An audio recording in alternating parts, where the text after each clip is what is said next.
I need your permission to start recording. I just sent a request. Hi, everybody, and welcome. I'm Elæ Moss. My pronouns are they and he, and I am your host this evening for the second of this season's roundtables of speculative solidarities in conversation from survival to sanctuary. Tonight, we have an incredible group of guests for a conversation about documentation as radical praxis, particularly focusing on performing arts, movement arts, and other ephemeral forms of making, social practice, etc. And I'm so excited to have all of these amazing guests in conversation with me, as well as our invited audience and people in future time space who may be dealing with this as an archival version. So thank you everyone for being here tonight. We're going to start just with some of the logistics things of running an event online. Welcome. We are here on Zoom. There are captions in this recording. It will be available after this event, both as audio and video. And we will do some access protocols in the beginning, meaning that everyone here will give you a visual description of themselves. If you need any other access,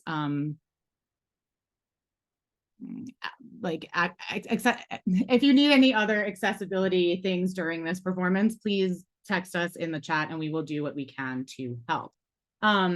So I want to just start by thanking my guests, Arien Wilkerson, Chloë Bass, Luciana Achugar, and Susan Scorbati, who is joining us from CAPA, which is the Center for the Advancement of Public Action at Bennington, who together with my own Autonomous Mechanics studio is co-producing this event. And we're so happy to have Susan here with us tonight. I'm going to just start by giving a land acknowledgement for myself and the other guests. So me, our guests tonight, and Autonomous Mechanics Studio are all based in Lenape-Hokiig and Pawtuxet, the unceded land of the Munsee, Lenni Lenape, and Canarsie peoples, now New York and Philadelphia. CAPA and Bennington is located on what is now known as Southern Vermont, on the unceded land of the Abenaki and Mohegan peoples. We ask you to join us in acknowledging the Lenape, Abenaki, and Mohegan communities, their elders past and present, as well as future generations.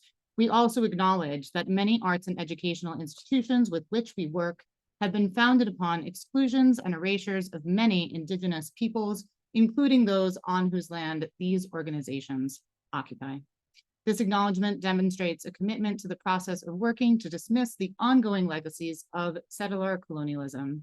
And if you're interested in creating protocols for your organization or practice, I'm going to pop the Land Acknowledgements group in the chat, which is an incredible coalition of organizers and activists, largely from Indigenous communities. Before we jump right into things, I'm going to hand it over to Susan for a minute, who's going to give you a little information about what CAPA is and does. Thank you, Elæ. So welcome, everyone. As Elæ said, I'm Susan Scorbati. I'm the director of the Center for the Advancement of Public Action. We're so pleased to co-host with Elæ these really important and interesting sessions, where the last session we had was, really so thought-provoking for everybody involved, particularly the panelists. And tonight, I'm really looking forward to the panelists, some of whom I know, in the discussion tonight around this work around archive and access. So the Center for the Advancement of Public Action, our main initiatives are human rights and peace building, the environment, water, food, and energy, activating democracy, art and public action, and building regenerative and resilient communities. One of our newer initiatives where we really ask students and faculty and staff to imagine the communities that you want to live in the future, and what will it take to make those happen. So please feel free to get in touch if you want any more information on this. And with that, I'm going to turn it back to Elæ to get started. Fantastic. Thank you so much. And I just do want to express my thanks to Susan and to Kelly and to everyone at Bennington who helped to make this happen. I will quickly introduce myself, and we will all do that here tonight. As part of the practice of the way that I like to hold events, I sort of eliminate the use of what I think of as a hierarchical success bio, where someone reads out all the things that are supposed to make you important. I prefer to have people let us know how they like to be known. But we will also do access notes so that if you are not seeing us, you know what we are offering to you in our visual accoutrement. So I am Eli. I am an olive-skinned white person wearing orange large glasses. My hair is short and brown with ever-increasing amounts of gray. I am wearing a sort of printed shirt with purple, gray, and black graphics, a few chains, a leather, wow, there's so much on me. It takes so long. I'm wearing a leather vest with, I don't know, a couple of pins with like Diane DePrima and Susan Sontag on them. And I am wearing a white and green Palestinian keffiyeh from Herbawi, the final keffiyeh maker in Palestine. And I will hand, oh, who am I? I don't know. I'm Elæ Moss. I said before, my pronouns are they and them. I am a research-based artist who often says that my medium is questions. I work in performance, in text, in publication, in social practice, in installation, and a variety of other mediums, whatever is needed. I do a lot of community organizing and on-the-ground making of tools and resources, focusing on the commons and open source strategies for change. And I'm going to hand it over to Arien.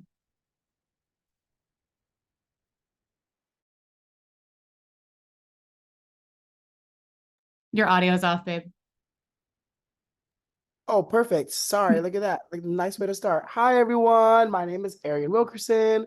I use all pronouns, they, she, or he.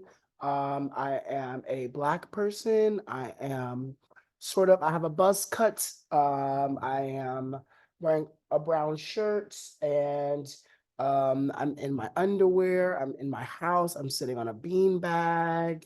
It's dimly lit. I live in Philadelphia.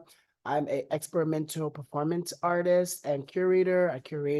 I'm one of the co-curators of Black Aesthetics, a program at Judson Memorial Church. I'm also a professor at the New School, and I run a for-profit production arts company called Tamal Astro, Performance Art and Dance Installation LLC. That's a long name. I'm from Connecticut, Hartford, Connecticut, originally. And I make experimental performance work using agitation and sexuality, technology, and using punk aesthetics to shake shit up, to blow shit up. So that's what I do. Yeah. And I guess I'm passing to Chloe. Hi, I'm Chloë Bass. I am a light brown person with brown eyes and black hair in a bun. I'm wearing a gray headband. I'm also wearing a light gray shirt that my friend described to me as a shirt for on the days when you feel like you can't wear anything. And I have gold earrings in my ears. They're not actually gold, they're just gold colored. I am an artist. I am a teacher at CUNY. I am actually a person who is really intensely currently monitoring that they're pepper spraying at City College currently. So I am a little bit distracted and not very happy in this moment when I have received the news as I was on this call. So my concerns are with my students and with our shared CUNY campus community at their encampment, as well as with the people who are outside trying to protect the people who are inside. However, in moments where I am not distracted in this capacity, I make any number of things, including extremely large sculptures and extremely small performances. And one of the things that I made is a book with Eli called The Book of Everyday Instruction. And I will pass it to Luciana. Thank you, Chloe. Hi. Hi, I'm Luciana Achugar. She, her pronouns. I am a light-skinned Latina. I'm from Uruguay in South America. I'm wearing, I have a lot of gray hair, 53 years old woman. I'm wearing a keffiyeh and I have dark long sleeve shirt, a little bit of jewelry, and a lot of gray hair and some glasses on my head. And I'm in a room, a very light, bright room with some plants and some white walls behind me. I am a dance artist. I've been making dances for many, many years. I make work.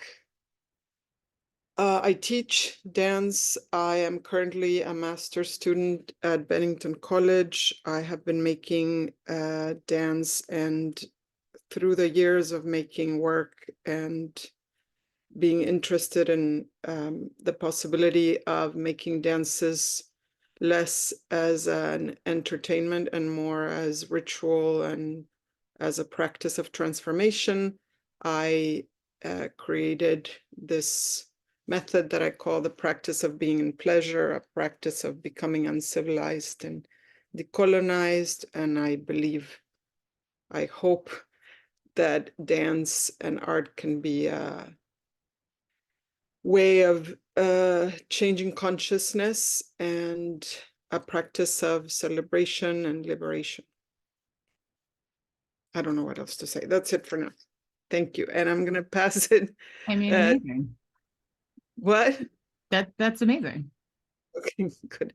I'm going to pass it to who's next. No, that's it. That's all the people that Susan are was okay. on the screen, but she's Awesome. done. She's done. All right, thank you so much. So these are my incredible guests. I love the way they describe themselves. I realize I didn't mention that I do also teach at Pratt and at Bennington. Somewhat in a confused state around institutions, as I think many of us are right now. And Chloe, if you need to at any point go off camera to attend to things, of course, our hearts and minds are very much with our students and our community of students right now. So I understand. Thank you. Yeah, I may need to, because this really started happening since the time when we entered the waiting room of this call. Yeah, I know. Totally. Yeah. So just let me, I mean, you can always like text me or put it in the chat or whatever if you need to jump off. That is where my heart is as well. So I am, whatever needs to happen. And right, I actually think, I mean, God help me for making this into a segue, but it is a segue, right? So the reason that we're doing these conversations is because we're thinking about how to take ourselves from sort of a survival state to a state of building and thinking about and imagining and strategizing for sanctuary in its many forms, right? And so with this particular group tonight, we're thinking about modes of performance, modes of making, modes of creative practice, and specifically how documentation and publication and the creation of story and the creation of archive and the ownership of archive and the ownership of telling histories and legacies is a radical praxis, right? And how that exists not only within creative community, but how we as artists, makers, producers, people within creative community, people with an interest in liberation are using those tools, seeing those tools and understanding them as something that we can be doing, encouraging others to do, whether our students, ourselves, our communities, etc. So that's what we're kind of here thinking about today. And I hope that this conversation continues to find its way back to immediate things on the ground. This is not a conversation about abstraction. This is a conversation about concrete action and the questions and challenges that we're facing. So I had put a couple of questions in the sort of description of this event, and I'm going to go over those with everybody just so we're sort of grounded in those first questions.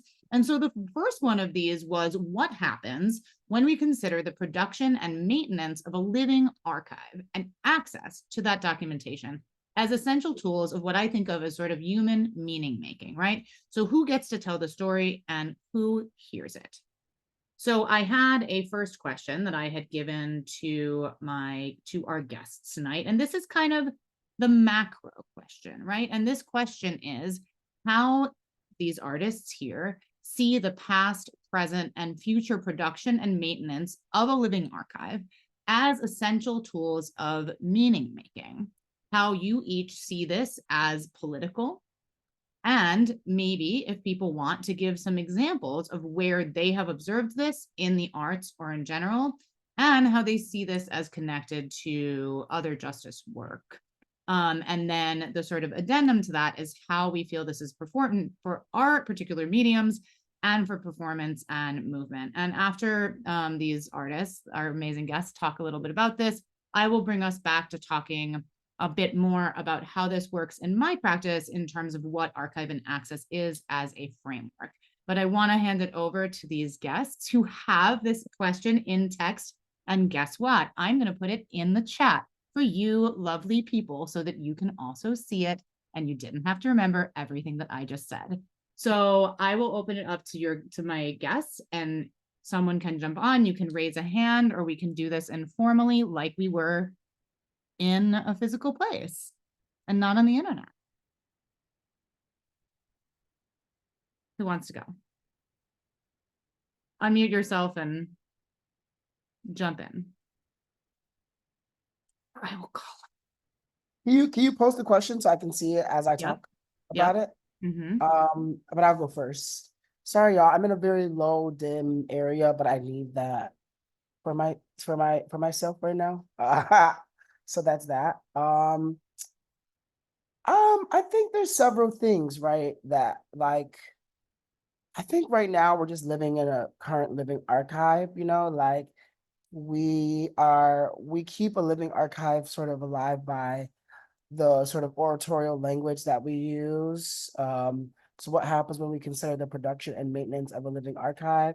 I think what happens is we become a little bit more aware of our quality of life, which is a big research of mine that I've been doing a lot. And I think quality of life allows people to have a way in which that they take better care of themselves and see that the ways in which that we have taken care of each other is a long, there's a long lineage of care, and care is a very somewhat general word, but it's actually very dense and very complicated and very taskful, and it's very hard to do, and it's also very frustrating, which is why it's I think what happens sort of like when you're thinking about the maintenance of something as a living archive, what are the essential tools of its meaning making? I always think about, well, care first, right? Because we all have a particular way in which we care for things. And then that also informs our quality of life. And then where the archive is stored is so important, where how the archive lives is important. And if it's dead, then that means that there's non-life around it in some sort, or trying to speak in non-prophetic terms, but like, yeah, I think that's something that I think a lot about. And I see it as a political example because, you know, like, it's interesting with all of the ways in which these encampments are now bringing back archive footage of other encampments from the years of past. And I just saw a really cool photo from 1978 of a student encampment of Black students at UConn, University of Connecticut, when they were doing a sit-in or encampment for having more minority teachers at the University of Connecticut College, which is, still it's, to me, it's not surprising that in 2024 we're still at this big racial divide. But I think I think it makes it political because to me, archives present this reality that people die and that there were people before us who were doing very similar things with maybe less information but at the time thinking that information is all they have while discovering more, like if all the people who were doing work in 1978 are on the same side as the people who are encamping now. There's a situation in which I find that living archive to have a that sort of shows up, right? And I don't know, I feel like, to be honest, I mean, I studied classical dance for years and then left that to become an experimental artist, performance artist, with a lot of technique and rigor and all of the things. And I really honestly don't like, I don't think Alvin Ailey and ABT and Martha Graham and fucking Mark Morris, and I don't really think they give a fuck about what's happening, you know what I mean? But I do think it shows up in places like what we're doing at the Jetson. I do think it shows up in places like what people are doing in Washington Square Park. I feel like it shows up in the sort of ways in which you see the entrepreneur of younger artists who are selling their work on the street. I think it shows up in all of these other ways, and that's connected to justice work because that's organizing, right? Like waking up every day, getting yourself together, going out into the world, organizing other people to either come to something or to support you or to give their money. And so it's all radically interconnected, you know?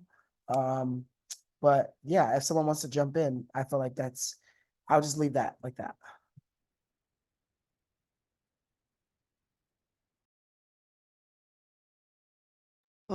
I'll say something. Luciana, please. I was thinking, thank you for that. It made me think about like how archiving, like how, to me, the political, like how I think of the political in art making is always the how, the intention and the how. So in a sense, archiving, I've always had a kind of, I always had in the past, as a younger artist, I had a relationship to archiving where I thought that that's what people do that are like Arien, is that how you say your name? Arien. Like you were mentioning Mark Morris and some other kind of big institution kind of figures in the dance world. I always imagined that they get to do it. Only those that have more resources or that are that already have the resources that to then have hire people, or like that archiving. I always had this idea that archiving had to do with being already a kind of institution or already having the resources. And yet, like the way, since I've been having these conversations with Elæ about archiving, I've realized that in a sense, I have been that, like you're saying, the living archive is something that I have been doing in the way that I've been making work by considering dance not just a product making, performing, but because like you were bringing up the ephemeral nature of dance or performing arts, and how it can be then difficult, like seemingly more labor intensive to do an archive. But I'd like to think of the body as the archive, and how it is in the way that we are approaching our practices that is not in this capitalist mode of production where bodies are our tools to make a product to put on stage to entertain, but actually kind of reclaiming dance practice as a transformational ritual making liberation process. And in doing dance in that way, or thinking of it in that way, then already you're honoring the fact that the body is the archive, or like we carry the memory of our ancestry in us, and we come, when we're making dances, we do it in community, and the memory where it's meaning making through or archive making through passing on through working together. And but of course there's the actual need for the gathering of like archiving is a kind of witnessing too, going back to what Arien was saying about the encampments and this having this, like often I notice I get touched by, like, I think I shared something yesterday where they were showing like a video of a few years back, a demonstration in Palestine, and then one here, like where there's kind of a riot police, like a line, and people are confronting them and walking. It was in different places and different times. How there's something about gathering these images that feels like it's important as a witnessing, especially in a world where the history is and the media is really basically, to me, just plain propaganda. I mean, it is important that alternative histories are being documented. That's, in a sense, that is resistance. So archiving in a way could be a kind of resistance, I guess. And I have more to say, but I'll leave it at that for now. I was just going to jump on and say one thing about that last thing that you said, Luciana, because I don't know if folks on this call are aware of this, but it made me think of the way that decolonize this place, which you were talking about before we got on the call, Arien, when we were just setting up. You know, something that about the work of decolonize this place that I think has been so brilliant and important is the way in which there's a real awareness of capture.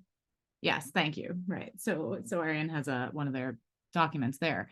And, you know, in talking to folks behind that initiative, there's really been this kind of awareness of doing an immediate action that might only be up for 30 seconds, but that the long arm of that action like lasts forever, right? So like this really incredible timing and awareness of the sort of capture of the moment and how to then have that become part of the archive, how that be something that spreads and inspires and inspires like other actions that are similar, right? And sort of like the awareness of, you know, of the artist as an activist and how you can use the specific skills in your toolbox, and how one of those skills can be an awareness of how to both make these things in public and capture them, right? And how then we spread those both in immediate ways and then in the archive as a part of the history telling. So Chloe, maybe you want to jump in if you're able for this question. Yeah, I mean, so last spring at the CUNY Graduate Center, I co-taught a class about the importance of archives for socially engaged art practice with Alexandra Juhas, and I will put Alex's website in the chat since she is not here to represent herself. But this is a class that Alex had taught before in a sort of different capacity. She is a person who has been given a lot of archives from other people to maintain. And this is kind of her great gift, is that she's actually able to maintain and engage with and remix and deal with these archives while also thinking about archival practice as a form of care. And Arien, you brought up the sort of frustration that's embedded in a lot of care. And I think that that is something that Alex would agree with, and certainly is something that I agree with coming from a slightly different perspective.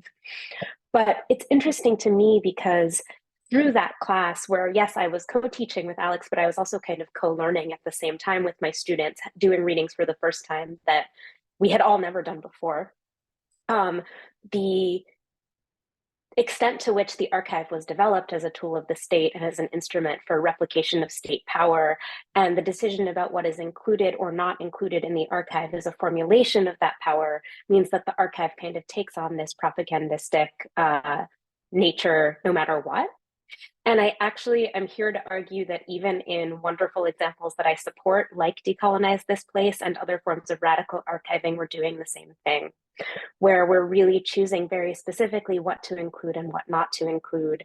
And some of those choices are intentional. Some of them are a result of what happens when you need to translate something that happened live into something that's being disseminated later, whether that's through direct documentation of an event like photographs or videography or audio, or whether it's through something like what Arien held up, which is a kind of translation document of a series of practices that is not documenting a specific event, right? That we are making these choices about how to represent ourselves to a future that we imagine. And to me, the trickiest part of this right now is like, it's hard to know what future to imagine. And I'm here to say that maybe the archives and how we're choosing to build them is also how we bring that future into being. That's not easier, but it's definitely very much on my mind. In my own practice, though, I'm actually really quite resistant to documentation, and all of my events that occur live, I don't want them to be documented. People think it's very nice if they take a lot of photos of me leading a workshop or having a conversation in a public forum, and I will not stop them from doing so because I am aware that it's 2024 and this is what everyone wants to do. But for me, really, these experiences are meant to be for the people who are there, and other experiences are created or translated for another kind of future dissemination or archival capacity. So I think as an individual, I struggle, whereas institutionally, I have these stronger political thoughts. There is something really political about secrecy too, though, so I'm just gonna throw that out. The thing that happens with these amazing conversations is I'm like scribbling furious notes, and now I have 8,000 questions about everything that everyone said. And there's also the things that we were going to go. So does anyone want to respond to anything other folks said? Arien, do you want to jump in?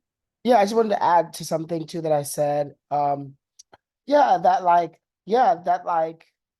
add on the care thing, I think I talk a lot about care because I read this book by an actual really good friend of mine who is a Jewish man named Aaron Levy, who is a doctor and did a lot of work, did a lot of early Palestinian Jewish sort of work around sort of just thinking about land and body. And he has this book called Listening as a Form of Care, which talked a lot about the healthcare system and about how marginalized people of color and just folks from indigenous backgrounds have a particular language in which they talk about their body. And when you go to a hospital, hospitals, doctors do what? They listen, they come into a room, they listen to you explain something, and then it's up to them through some sort of like empathy and the ways in which that we use language for them to determine how they treat you medically, and I think a lot about how that form but then they inherently talk about how, well, if you come in and you smell, or if you come in and you look a particular way, or if you say, or if you speak in a particular accent, there's ways in which your form of care then becomes lessened or not treated fully. And that's how we have the sort of radical disconnect in the healthcare system. And yeah, I think just like, so I always say, yeah, care is very frustrating because there's like a double-edged sword, right? It's like the form of exhaustion, and then there's the form of like incompatibility with like language and identity, that then we have to then decipher all of these things to then relate to each other as people who care for one another. Which makes me just think a lot about the living archive as the things that we harbor in that. And I think that that's just something that I wanted to maybe like maybe just specify more on when I talked about care, because I do think that those things are interconnected into what we are thinking about, right? Like solidarity is a form of care, liking as a form of care, answering your phone as a form of care, that all then becomes a part of the archive, right? Because then the story is, Tuesday, April 24th, I called Chloe at 7:15. She picked up, I told her, blah, blah, blah. Like that also lives in the archive as well. So it's like all of that kind of, I don't know. That's just me going into that. But yeah, so. It lives in the archive, but it's also like, is that not what surveillance does to us too? That it says like at 7:15 you called me, and it doesn't necessarily say what we talked about. It says for how long we spoke, right? But that makes up its own kind of story that can be used against us as well as in support of our actions. Yeah, absolutely. Yeah, and yeah, it's scary. It's so it is that double-edged.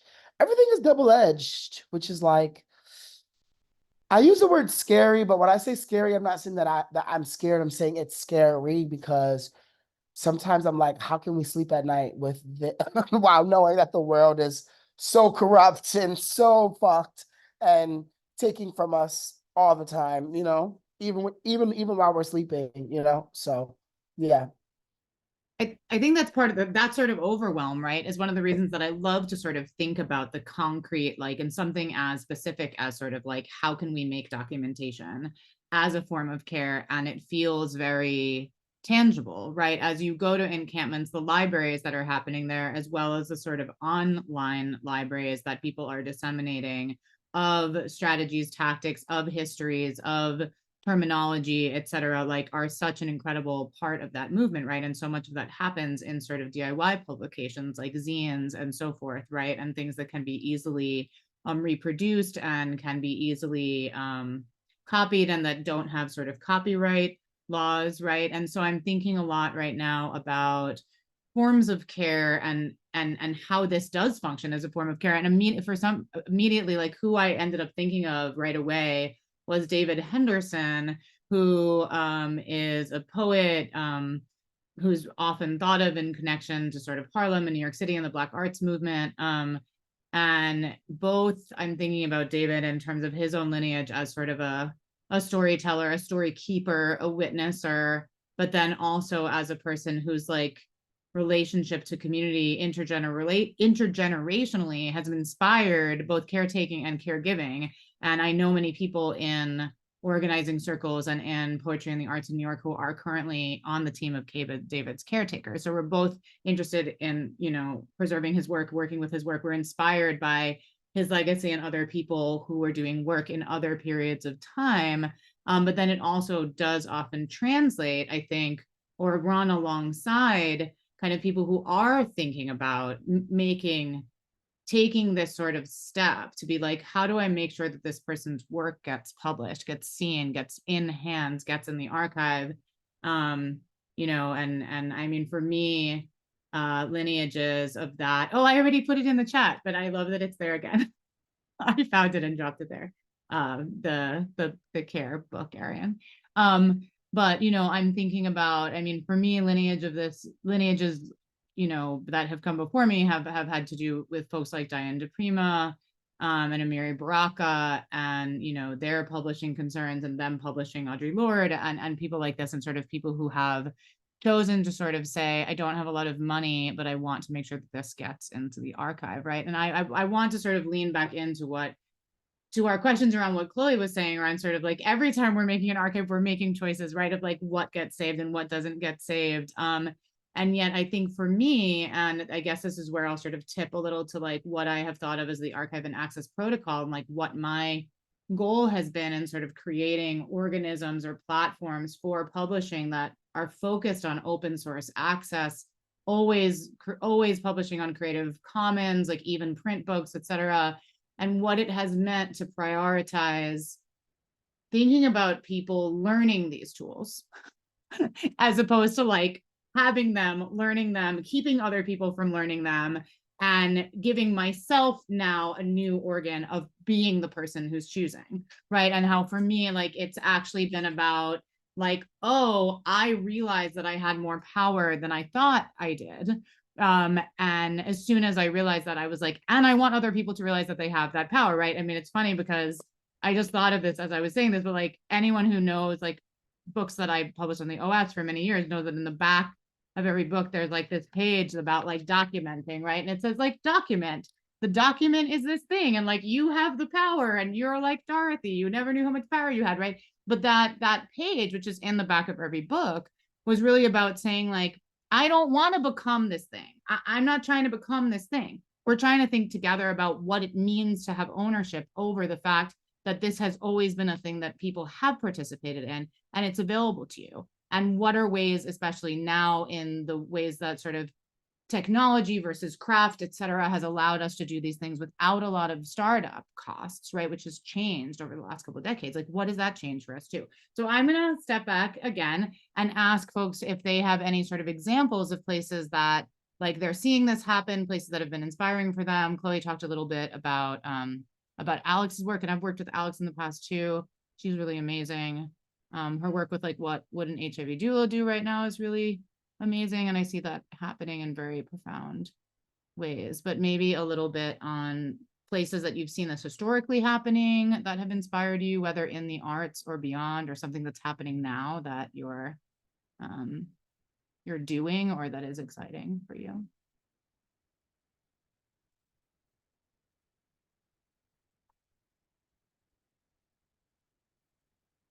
And Luciana, you can also talk a little bit if you want about sort of like Luciana and I have been going through a process of sort of thinking through what it means for her to both create documentation of her work and also create sort of tools for teaching that are documentation like of our pedagogy. So we are all people who work in teaching in different ways here. So that's another question that I would offer to everybody as well. Yeah, I'm not sure if I can answer exactly your question, but I do kind of feel like still going back to that question. When Chloe was talking about how secrecy can also be political, and that question that came up in terms of like when you were saying that it could archiving or documentation can also be like the relationship between that and the surveillance state, where we live, where everything is known, and in a way there's a record of everything. And it just brought me back to the how. Like, to me, again, I feel like I think what really resonates with me, Elæ, the way you talk about documentation and archiving from an empowered, that open source, like in a way there's a record. It feels like in this era of the internet and social media, there's records of so much, and there's so many. The archive is not in the hands of only certain few, that there are more possibilities of more archives of different kind from in a more horizontal way, but also that the way in which, I don't know, it makes me think of a kind of feminist approach of that is not top down, or that there's like when you guys, I've been hearing you talk a lot about care in that sense too, like how archiving, like what we value. There's something about documentation and archiving and publishing, especially in our world, where it almost seems like necessary to be of value, like to have value, to have existed. Like that's why I was referring to it as a kind of witnessing. So then I guess I'm still interested in looking at like, how do we witness? Do we have to witness, or do we have to record and document something from this idea that we were taught history, the way we were taught history? Or can it be a more horizontal? Can it already not be in a patriarchal way? Can it be in a more like these communities of care, this value system that is being in grassroots has been slowly, I mean, not so slowly, but I feel like it's been going on, but it's more so now. And it shows in this younger activists too, how I was seeing some tech strategies.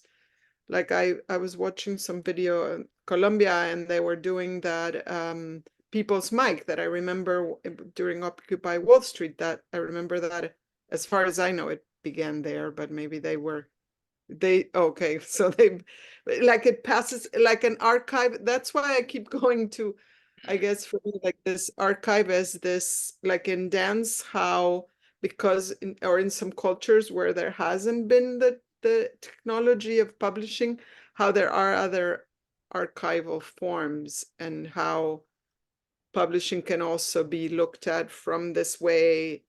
That could be like, how do you pass, like, how do you pass information from generation to generation, not necessarily in a publishing matter?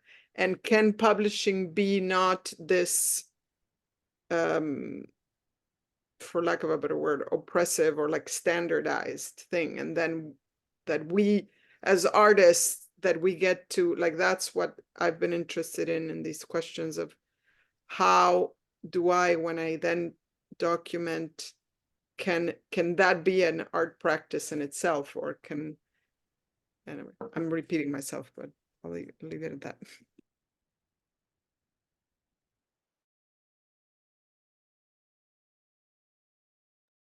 Does anyone want to?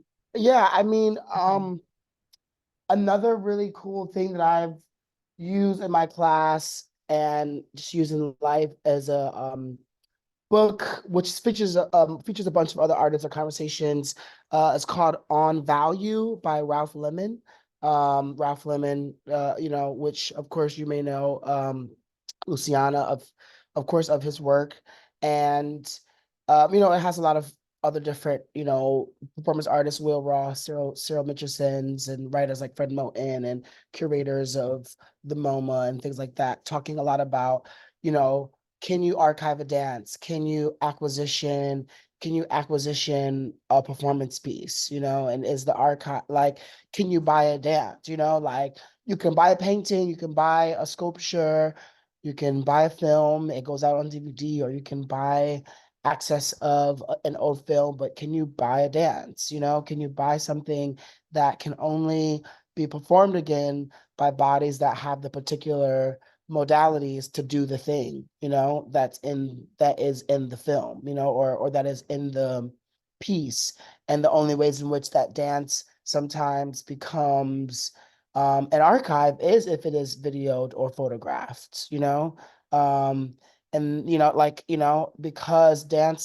because when I die, my dance dies with me, right? So like there's only someone else, like I can only do so much to teach the next 19-year-old how to move like me, but that to me also has a sense of patriarchy that I don't know, like I think a lot about rep a lot as a dancer, because I'm like, I don't know if sometimes rep is always important if it's not in a contextual base, like I think a lot about, I was talking to a young dancer that I know who dances in Garth Fagan's company, and I was like, no shade, but isn't Garth Fagan dead? And he was like, no, he's alive, but he's on his way out. Don't say that, blah, blah, blah, blah. And we kind of giggled about it, but I brought up the very good fact that, like, yeah, Garth Fagan's work is only fresh because your 22-year-old body is doing Garth Fagan's work, It's like, I'm sorry, but, and if I see Garth Fagan's showgirl, I'm watching a museum.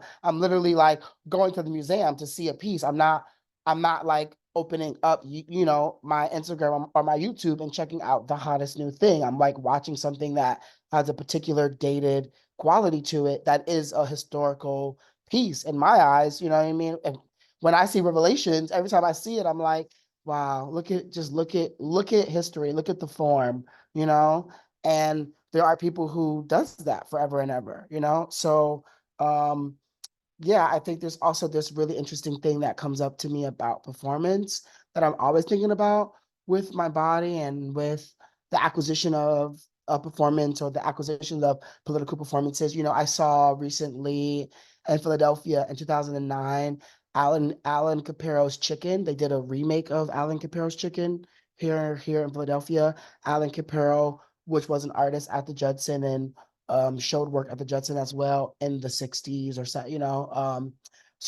and just thinking about, the qualities of that.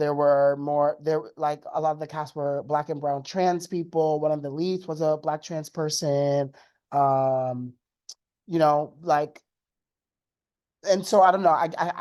I guess I'm just always thinking a lot about that, I don't know. But Lucia, I saw your hand going up, so I was like, I don't know, maybe I thought you had some things that were buzzing, and Chloe dropped some fire in the chat. So I'm always side chatting because I'm incapable of doing one thing at a time, yeah, I unfortunately. love But this stuff. This is great. yeah, I mean, Fire. here's the notes. But I would say also, like, with respect to this idea of acquisition, right? Like I do make visual artworks that can be acquired and are Right. sometimes acquired and can be like held and touched and whatever. But I do think there's this question of what happens when, yes, something is museumified, right? The museum is its own kind of archive, but the way that you're presenting it is that it's an archive that's like sort of fundamentally dead. And I'm not sure that I disagree. But one of the things that I'm thinking about too, having worked with some of the older Fluxus artists in some cases before they passed, I worked with Ben Patterson like right before he passed, and I worked with Allison Knowles semi recently. And, I have been brought in sort of as this like younger artist to kind of examine the legacy or reinterpret or add my own works to their collection of works. And that is very special and is very important to me. But certainly thinking about like Allison Knowles's performance, Make a Salad, right? Which you make a salad. Okay, that's it. And that is a very important work of performance art. It is a very important work of sort of like explaining what it is to have everyday domestic labor be presented in the context of art. But right now, when that's redone at like the Tate and they're making a massive salad on bed sheets, which is kind of fun, all that I'm seeing is an echo. It's not a creation. So it's a question to me too of like, where is the archive's creative capacity retained, and where is it just a thing echoing back and forth on itself? The echo still makes a sound. It still has something to it, but it's not kind of adding or generating in a way. Yeah, where do you think the creative capacity is? Like, is it in a house? Is it in a lake? Is it in a stereo system? Is it in money? Like where is it? Like, if you had to guess, if you had to imagine where it is, or do you know, like, oh, I know it's here, or I know it's at my grandma's house, or I know it's like where, like, you know what I mean? Like, where would it be? You know? Do you like have a list? I'm always curious about those questions too, because I'm always like, I wonder. I like answering questions that feel like I'll never have the right answer, you know? You know what I mean? Like, and I love what you said, because I just recently took down a show, and I make sculpture as well. And I really I just took down this big show of this big bench that I made, this like long, like 20-foot bench that I had to that I made to this wall. And yeah, I guess like I feel, and and I made sculptures before. One other sculpture I made was like 20 foot tall with all these chains and buckets and maneuvering things. And I've never sold work, because um, I've never applied I guess I never applied the sort of institutional value of selling my work or selling my piece, even though it's a set piece and an installation piece and a sculpture all in one, because I've always felt like I'm not sure if I'm not sure what the capacity of my art making is going to do when I'm not here. So sometimes I'm just holding on to everything, you know, because I don't know like who to give it to when I do go, so that it actually also lives. And I'm not sure if I should sell it, because I don't know like if that relationship will actually do something for me better in the future, or if I should keep it, you know. So I don't know. I don't know. I really like what you're saying a lot about everything that you're saying, because it makes me think a lot about um this like state of oblivion that sometimes archives live in, that are are interesting. Um and yeah, I think like ownership, acquisition, stewardship. I mean, do those things happen in dance? Do those things? I mean, I don't know. I mean, I do know. I've been dancing for 20 years. So I'm like, yes, it does. But also like, I'm thinking about the language that we use for that. Like, you know what I mean? Like, I I have, think it's like, yeah, go ahead. Go because ahead. you were saying about your, when you were asking about like not having sold your work, and what will you do I guess a lot of archiving is related to legacy, and in that way, I guess that's what I insist on, that it seems like potentially very radical is, and maybe I didn't explain well before, and when I was going back to what Chloe was saying about surveillance, you you have that I get excited about the potential for you to decide how to give context for your work. Like, you get to decide if you write your, like like what I understand Elæ is saying too when talking about archiving and documentation, is that when it's led, when it's not coming as when it's not a surveillance, like what an understanding coming from elsewhere of telling you how to document your work or how to archive, that the person that if you have agency, then you can guide, and in that guiding of how you want your work to be seen, that in itself is your art and is a kind of world making, I guess. Yeah, I Not think there's something here too. Like I talk to my students all the time about how basically, and I think that this is more true for them as students at a working class public commuter university than at some other universities, but it's probably true everywhere to some extent that like their education is a huge process of self-advocacy, right? And I think that this is true too in terms of the archive and how we're choosing not only what is or isn't included, but how to train people to see it. And I think that this is like part of the world making, right? It's not just that we're including or disincluding things that point towards a certain type of future or away from another type of future, but that we're actually putting into place ways of seeing that are important, but are also somewhat coercive. And that we're hoping that that leads to maybe something good or something meaningful to us from our perspective.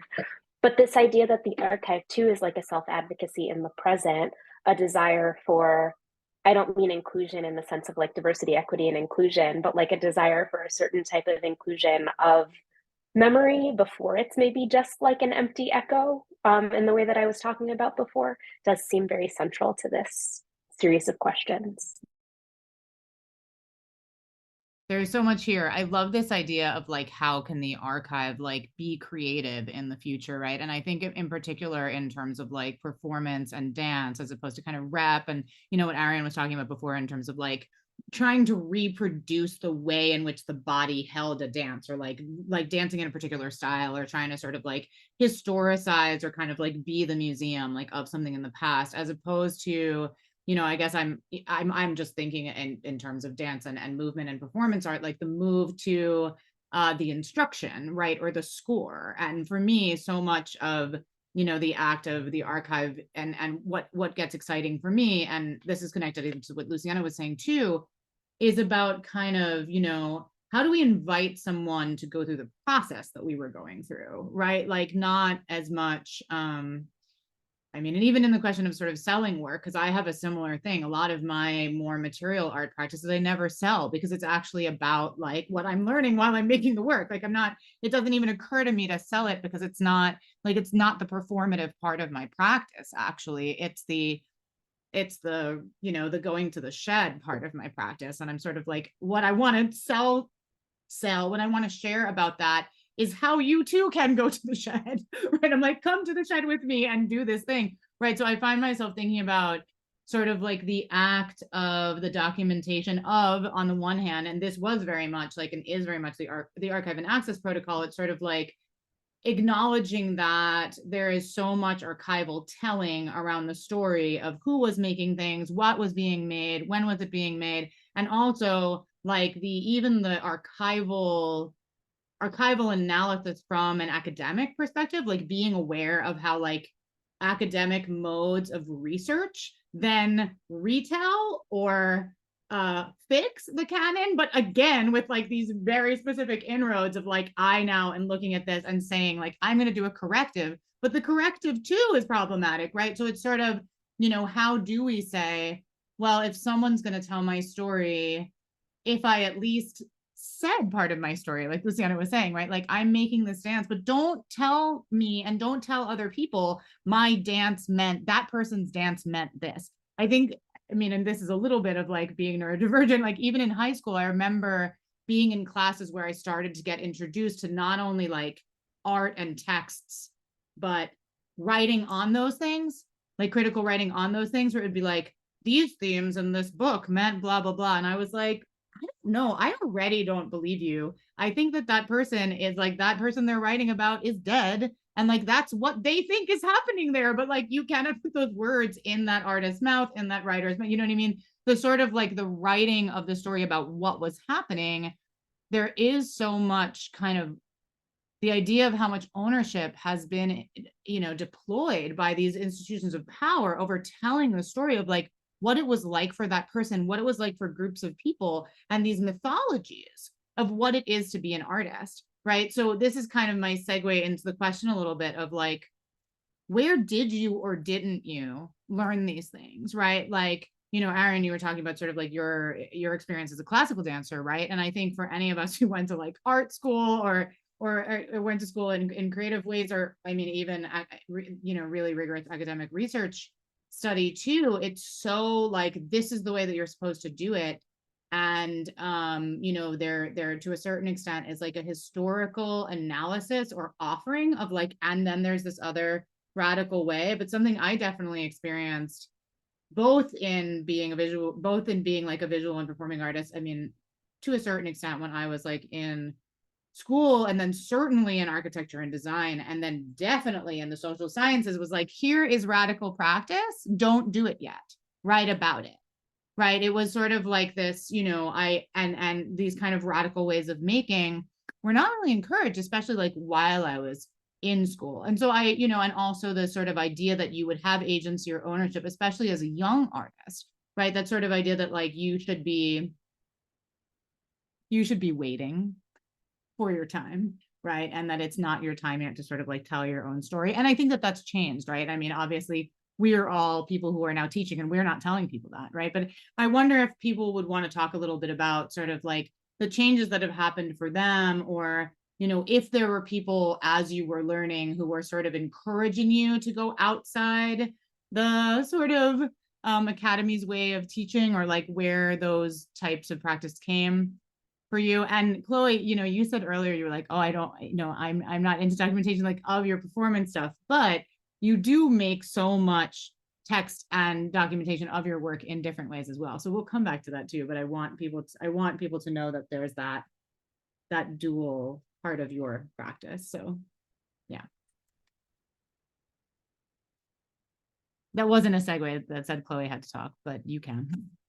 Or I mean, I can. I think, like, you know, I was saying in the chat, there's the messy line between, in the visual art world, like the ownership and acquisition has been really conflated with like stewardship and acquisition. And I think sometimes that's true and sometimes it's not.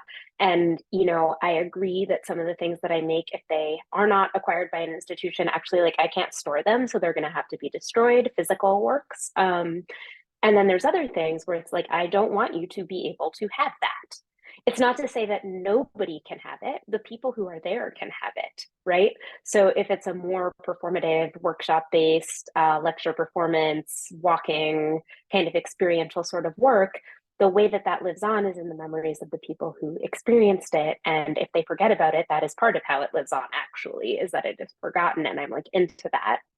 And I also have tended to make, in every major project that I've done, at least some portion of it that's available for free. And I don't just mean available for free, like on my website later, but like actually physically, tangibly available for free. And the way that that accrues value over time to me, and this is not monetary value, it's like the value of being loved and worthy of something, is that some people will lose it. And other people will not lose it. And they will either not lose it by accident or they'll not lose it on purpose. You know, I am partnered with a person who keeps every single artist piece of paper that he is ever given, and those things are in excellent condition. And I am not a person like that, even with my own things, let alone with other people's, right? So I'm maybe the person who like accidentally finds that I have something really amazing a few years later, and he is the person who knows that he has it and knows where it is and knows that it's like still crispy. But that is its own kind of value through sort of like the participation of life intervening. And, you know, still, again, somebody can have it, right? But the institution doesn't have it in that way. I guess I lost sight of the original question. So I'm just kind of responding to the last part of your prompt that was specifically to me. But it was the question of where did we learn this? Yeah, and you know what, I can put the sort of formal version of this that I gave these artists earlier in the chat and kind of repeat it. And so everybody watching at home can have it too. So the sort of the mezzo level, the sort of midline level, which is moving us into sort of talking about individual examples from our own practice, is like how we've been kind of part of this or led it or learned it, right? And I think specifically I was leaning a little into the way that I described it now as being a question of like, how and where we learned to do this for ourselves, to advocate for ourselves, if we felt like we were given these sorts of tools or encouraged to do these sorts of things by individuals, by people, by artists that we knew, like whether we got this in school. I felt actively like I was told kind of to know about this, but also not to do it when I was in school, you know, I mean, and so I think a lot of people, especially folks who aren't writing as sort of like part of writing for me, like is a huge part of this. And Chloe uses a lot of text in her practice, but I think that like I work with so many artists and other mediums and dancers and musicians who are so uncomfortable writing about their work, right? And sort of the telling of their own story, and have really been kind of moved through in a siloed way where it is kind of assumed that someone else will write about your work. Like you don't necessarily like develop those skills. And I think, you know, that's a really interesting thing to be sort of thinking about as we think about the way that institutionally we're almost like, I think I talk to theater artists about this a lot too, because there's these forms of making that like, unless there's an institution that can offer you a place to do it, it can be harder to do. So for me, part of being an artist is learning how to not only like make your own work, make your own books, do your own writing, like make your own copy. It's also like building platforms for showing it, right? Like, how do you make an institution? How do you make a company? How do you, you know, how do you throw a show, right? So that sort of stuff feels like deeply part of the larger question, right? And so I guess I'm wondering if people want to give any insight into like how that history has kind of operated for you in your practice, in your schooling. That makes me think about, like, when I try to answer that question, I realize that I feel that I was given, that I always related writing about my work or yeah, all of that that you said in a way related to getting resources and marketing, unfortunately. I hate to say it, but to be honest, like I come, in a way I feel almost like I'm from an, I don't know if it's because I'm from an older generation than some people, than how I see this performing arts world is now, and mixed with being from a very kind of like naive dance world that didn't get this, as opposed to the visual art world that didn't get this information or this practice, this skill of being more articulate. And that is just like what Arien was saying about like just, you know, learning, basically just being in class and learning learning the material in your body. And that's why I keep feeling like when I think of archiving, I always go back to like, it feels like that history that gets passed on from body to body. And yet then, and also in my process of making work, because of existing in a very precarious way, going in the doing of it, that to be honest, the archiving and documenting, I've always had an experience, and maybe it has to do with that neurodivergence. Now, I didn't know anything at the time, but I feel like when I started being an artist, I feel like I just learned to exist in a very precarious way, where there was the only times when I was trying to document and archive and speak about my work was in these ways that it was trying to fit into a system that then would give me access to be able to even make the work.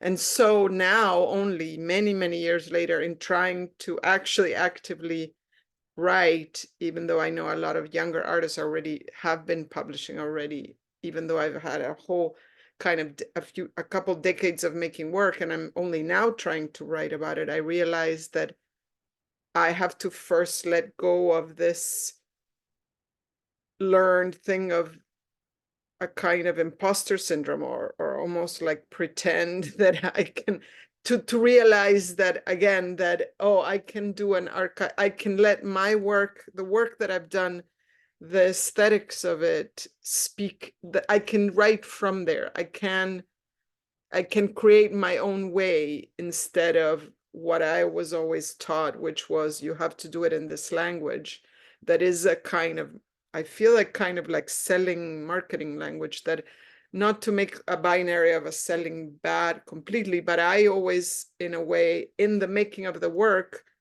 because I was always in the making of the work trying to resist making dance as a commodity, I would, for example, do a lot of not be able to do what you know, you were saying, Garth Fagan, like I don't think someone else could make. It's just that very much almost like a photograph of a moment, like those performers could only, it's only of that time, those performers. And maybe in a way, the only thing that becomes a documentation, like now that I'm doing something for the students in Bennington, one thing that I decided to do, for example, is to gather all the costumes of all the work that I've done that I still have. Like in a way, that's a kind of documentation to me, is I still have all these costumes that I repeatedly used instead of buying new costumes. And that becomes to me like a kind of archive of the work of the different dancers that inhabited that. And now I'm passing them along and they become a kind of set in the work instead of the history of. So that's what I mean, but there's other ways to me of like the costumes. Anyway, I'm gonna stop at that because I feel like I keep taking tangents, going on tangents.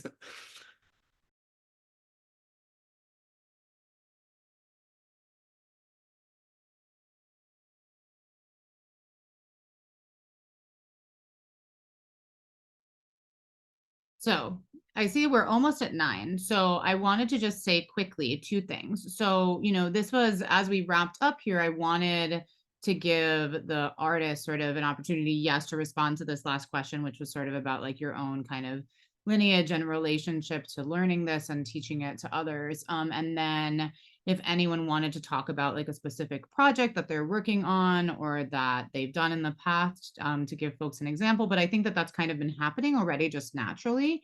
But I just wanted to give an explicit invitation to folks to share something if they want to kind of give an example of something that they're doing or that they feel like is representative of sort of something that you're thinking about. And what I will also do in sort of an informal way is say, folks who are here and listening and watching, if you have a question, like feel free to jump in, put your hand up, put something in the chat. And I definitely also want to make sure that I'm drawing our attention to the chat, which you should be able to save. I will save it at the end of this event as well. And so if someone in the audience or anyone who's watching this like wants to get all of these fantastic links that folks have been like throwing in, then yeah, they will be there. Yeah, of course. I know that it's been a lot. So so yeah, that's part of why, the archive, at least for this, is so helpful, right? Because it's such a rich conversation with so many reference points too, that I know that people could actually really get so much out of talking about. So Arien, Chloe, any specific projects or things about that question about your own sort of like learning of these things, or places that I think so much of what Luciana said is so familiar, I think, to many of us, right? It's sort of,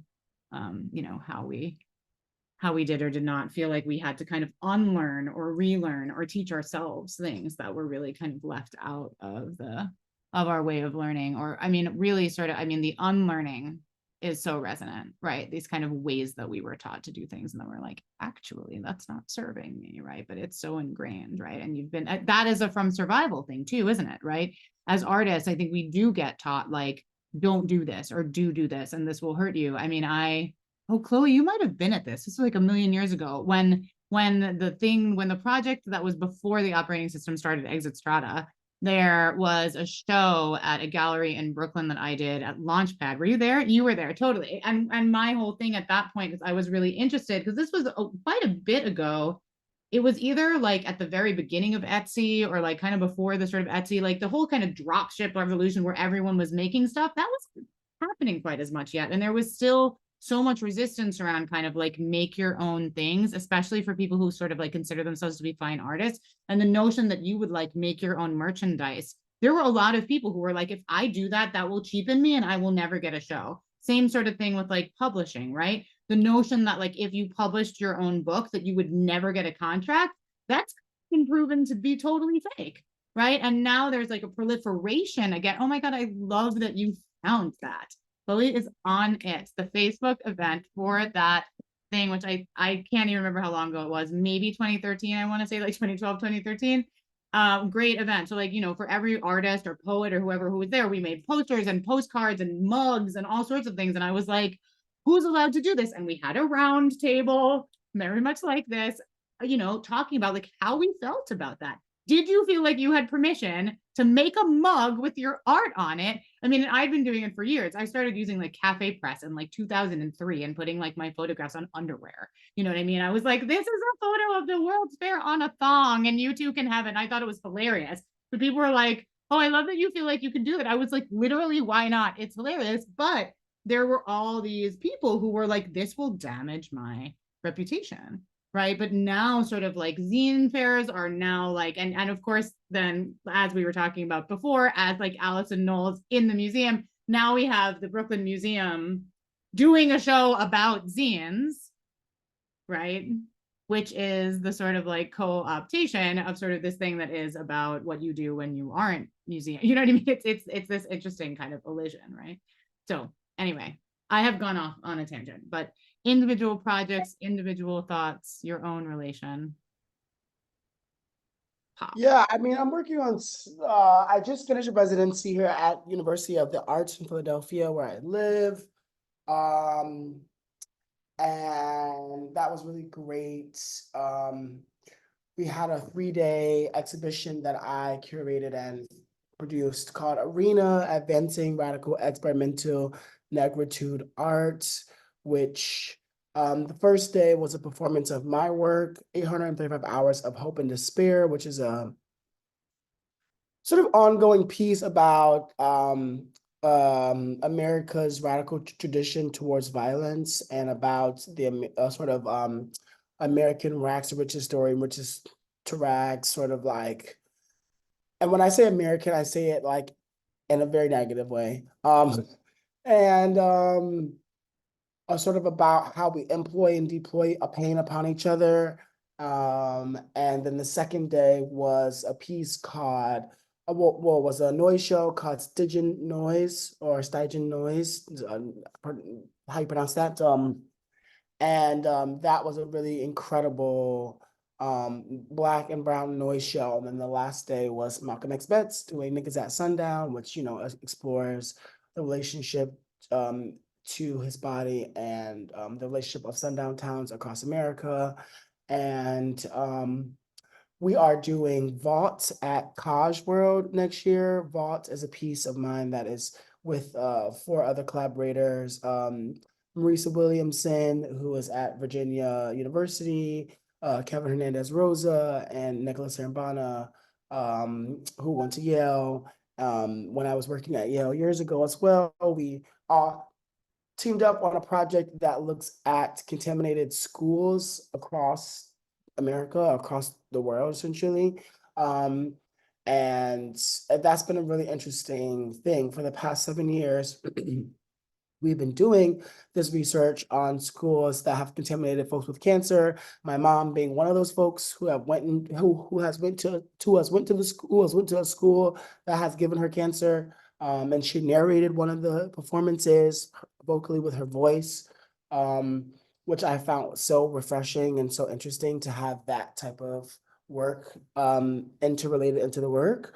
So yeah, so we're bringing that back, and we're going to be doing a New York version that sort of explores the community that lives, and I believe like South Brooklyn, kind of Gowanus area. There's people who live near that New York Department trash site, and sort of talking about that community there. So being invited to have a very particular conversation with a New York community around Vault and what Vault is sort of setting out to do.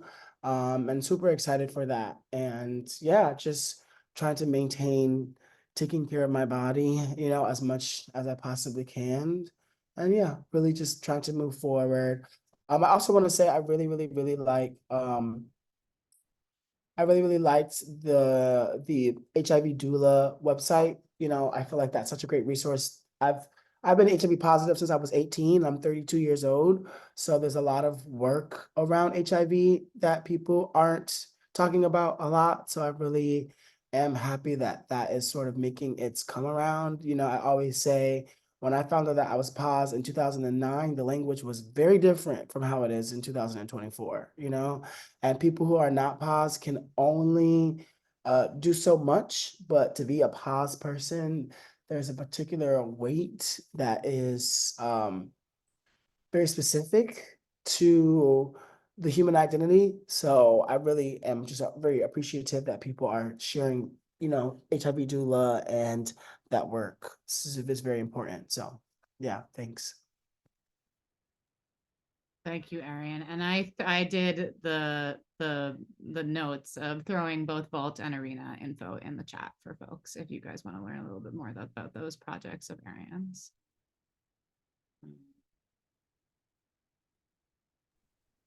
I'm just going to say something I haven't done that I always said I was going to do, but I'm actually not. So like you can do it if you want to, which is, you know, I did come from performance world. I came from really classical theater world and classical music world originally. And then I kind of transitioned through like visual art, fine art, performance world, performance art world. And a thing that I always said that I was going to do but didn't do is I was going to put up a gallery show called You Had to Be There, which was just going to be descriptions of performances as described by people who saw them.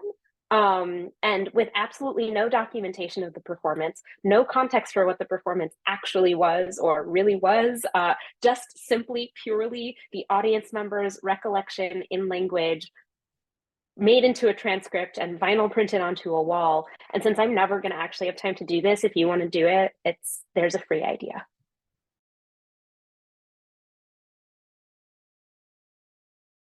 I actually wondered, Chloe, if you wanted to tell folks a little bit about the Book of Everyday Instruction, because it was a meta book even in its making. And I think that it's such an interesting sort of way of conceiving of the idea of chapters and sort of documentation during sort of an ongoing temporal relationship to a project.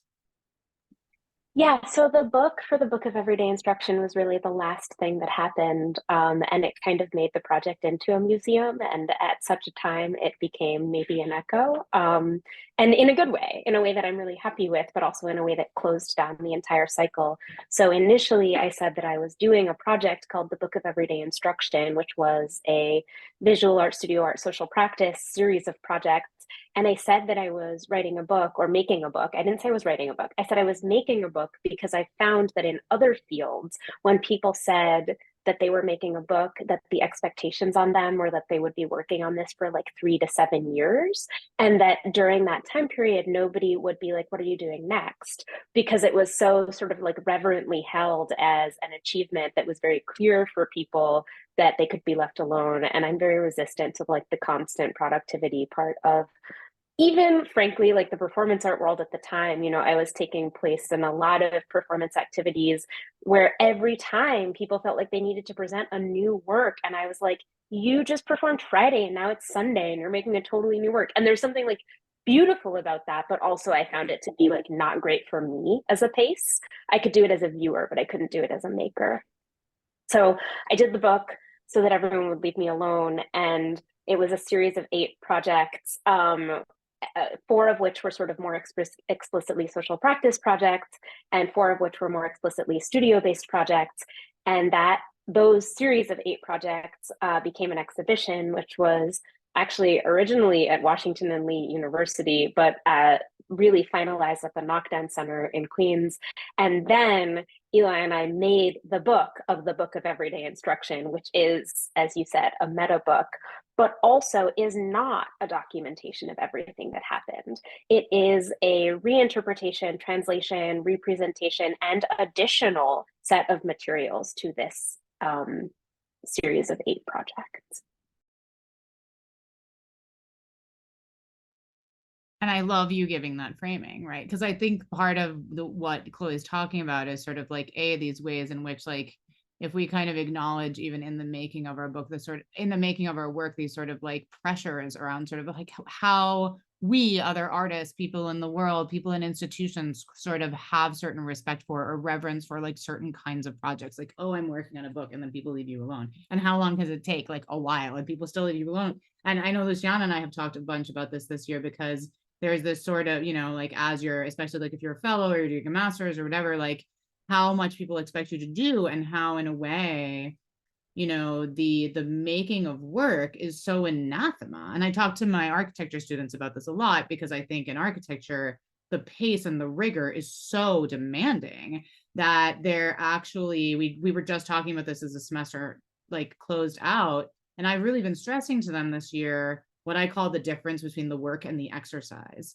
I'm like, listen, you're often just doing the exercise and we're sort of introducing you to the work, but you cannot do the work within the space of the exercise. It is not possible.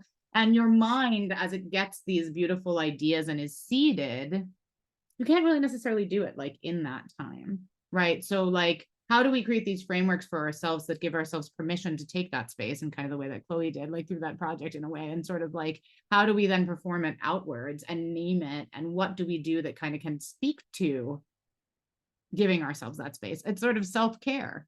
The Book of Everyday Instruction as an act of individual self-care for the type of way you need to do your work, right? Luciana, did you want? And then, you know, my next like strategy was, I said I was making a film, which actually bought me like an additional 6 years. But the funny thing is, like, I made the film for real, which was a surprise even to me. Yes. Luciana, did you want to talk about any specific work that you're working on right now, or? You don't have to. I'm not sure. I mean, I've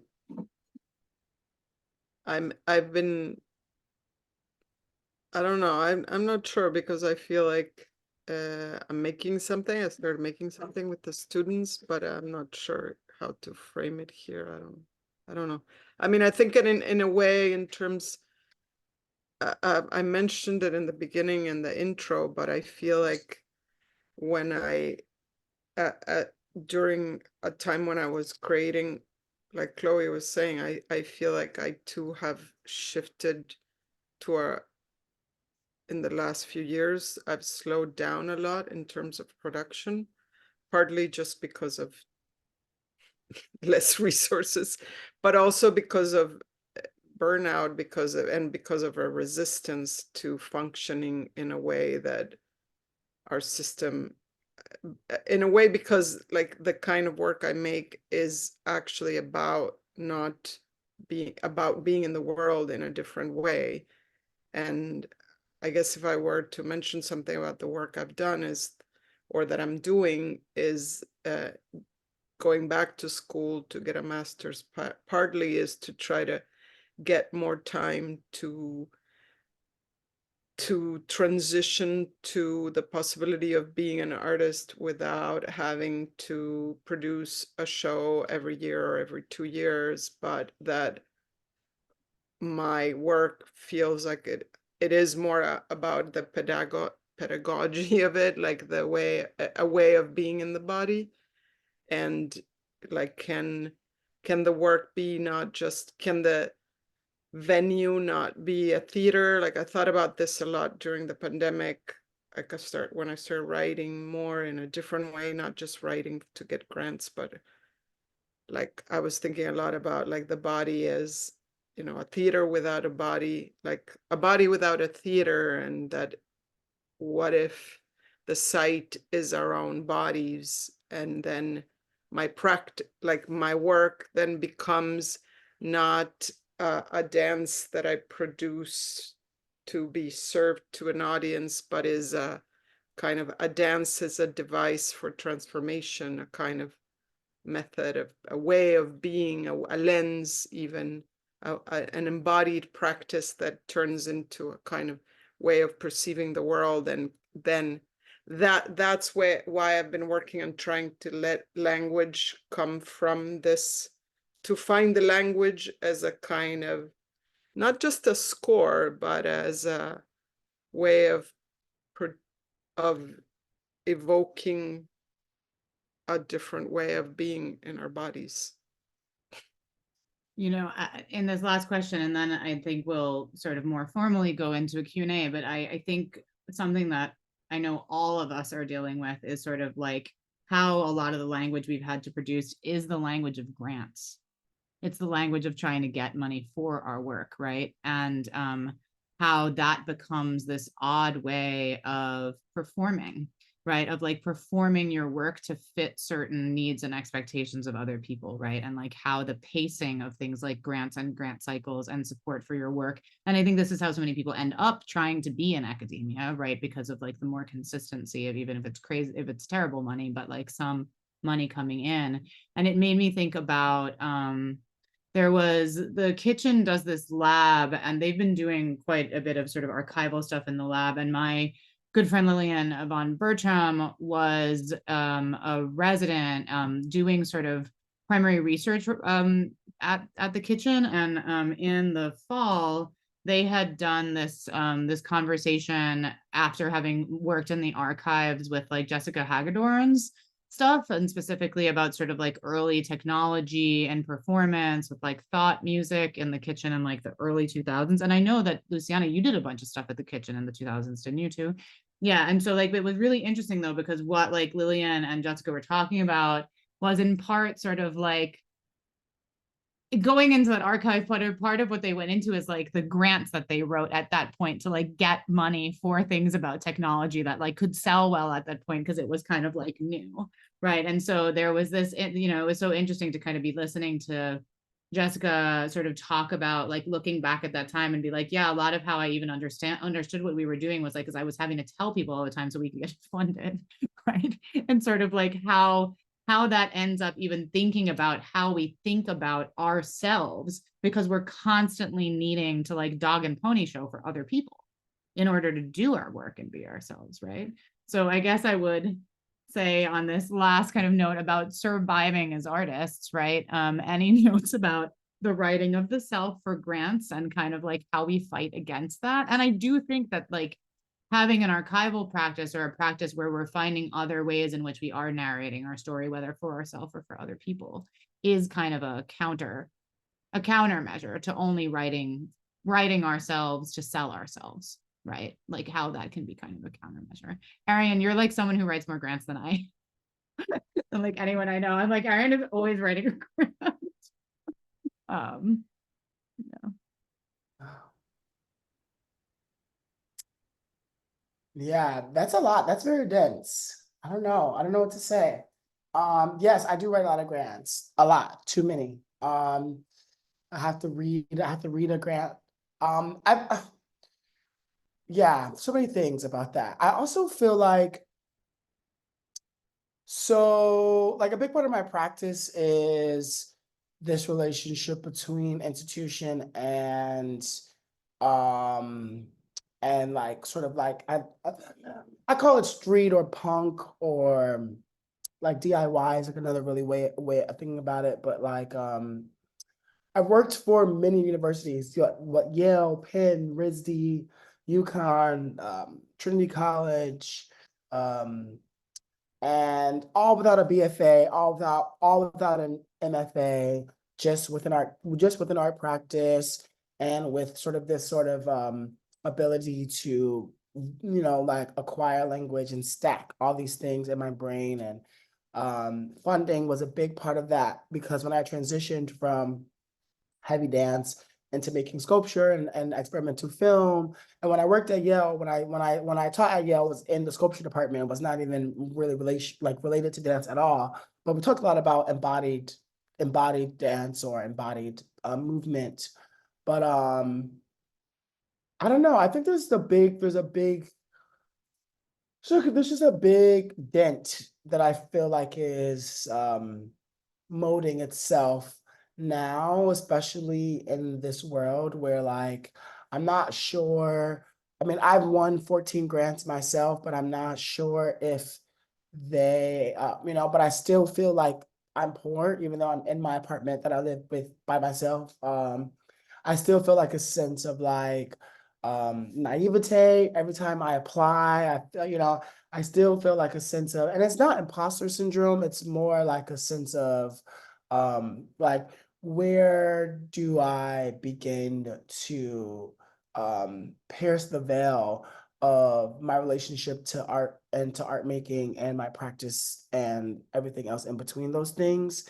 And yeah, I'm never quite sure. You know, for a long time, I've never I never wrote that I was HIV positive in any of my stuff because I wanted just to keep that to myself.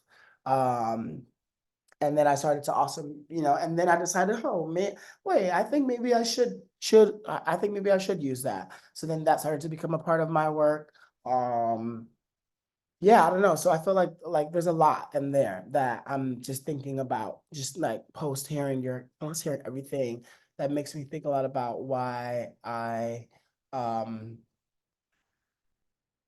the work. To answer something that you started like years ago, when I was 22, I was a part of a co-op that my mentor started, and a lot of the questions around who deserves to have was a big eye-awakening situation for me. And so much of what I think we're seeing with Palestine and Gaza is the language of deserve. And I feel like it's so it makes me so frustrated and so frightened by the ways in which that America has now created a language around who deserves to live and who deserves to die. And not now, but it has been around since slavery, and it's still around, and slavery to me is some of the work, like, has all of that language wrapped in there, yeah, I don't know. There's a situation that throws itself into myself all the time. I think someone could actually also find this because it's late and I need to eat, so my brain is like melting. But the slave woman who escaped and trapped and hid herself in an attic or in a room for however many years. I'm trying to remember if someone can remember her name because it's going to come at Harriet Jacobs. Harriet Jacobs. Thank you. And um, there's so much of that, like, I don't know. I brought her up because I think a lot about the Living Archive as a in relationship to Harriet Jacobs, finding freedom in a box, looking at, her fellow family, looking at fellow slaves, looking at, her folks, and then, her family and people who are around them. And then also those people maintaining her level of secrecy, which is like a sense of living archive that maybe makes me think that maybe I'm doing this work because of people like Harriet Jacobs, um, you know, like, thinking about Sojourner Truth, thinking about her ideas around the Black woman, because, Black women weren't women, they were nothing, they weren't even, and if you were a Black man, then you were Black. So Black women weren't even Black at that time. And I was reading something about how that was a really big explosive part of my relationship towards the ways in which I think about women identity, the ways in which I think about Black women identity. And today I asked someone, what is manhood? Because the question of we're talking about transness and the body, and I was like, well, what the fuck is manhood? Like, what is that shit? And like, can anybody describe what manhood is? And like, and yeah, I feel like all of these really interesting feelings. I also have this book, it's staring right at me. It's called Duchamp is My Lawyer. It's about the Uber webs. Does anybody know about the Uber webs? Chloe, anybody, Luciana, do you know about the Uber webs? The Uber webs is this website that chronicles art. And it's this book that is pretty fucking awesome. Oh, called Ubu Web. Yeah, Ubu Web, yes. Like they have an amazing art. Yeah, the Uber like Web. they have Yeah, art. yes. Yeah. Sorry, Yeah. yes. Uber I Web. thought Yeah, it was Uber Web. another similar thing, but Ubu Yeah, Web. I call Yeah. it the Uber Webs because it's just funny. But yeah, the Uber Webs. Duchamp is my lawyer. It's been staring at me because it's been in my house a lot around the poetics of the Uber Web, the poemics, pragmatics, and poetics of the Uber Web, which is a really interesting book that people should get into. Yeah, I don't know. I keep thinking a lot about this stuff, shadow libraries and the memory of the world was something that I kept thinking about a lot. And thinking about Harriet Jacobs and thinking about my mom and thinking about my grandma and thinking about sort of just like all of these shadow libraries that that I don't know, maybe. And that's probably like my last closing thing that I can say, is that I've been really curious about just feeling all of those ideas, and I don't know, feeling a lot, you know. Amazing. I think that those are great closing thoughts. I would certainly invite Chloe or Luciana to say any other things in closing, and we'll sort of end here, but I want to make sure if anyone has like a burning question, anyone from the audience, if you have a burning question that you want to ask any of the folks here, please do. Thank you for listening and holding space with us and adding things into the chat, as some of you have done. So any questions from the audience? No pressure. Yes, it has been an amazing conversation. I have been getting some messages and privately as well about folks really enjoying this. And there are other people who are excited to listen to it later who are not here right now. Yes, thank you all for being here. Thanks for holding this space while we are also holding space for what's happening on campuses right now. I really appreciate all of you and your work. And I am grateful to be in conversation with you. And for folks listening and for the folks at home, bless you, listen tight. Please, follow these amazing artists and check out what they're doing. And there's been some great resources here. And so something that I will just say again is that on Substack, you're going to find the audio of this, the video of it, as well as additional links. So I'll be throwing a lot of the links and references that we made in the archive for this, which is one of the things that will be helpful for anyone who wasn't able to catch them all as they were coming. So thank you all again for being here. And thanks for having us. Thanks for coming. Thanks for coming. Thank you so much. With So much fun. Thank you so much. Great.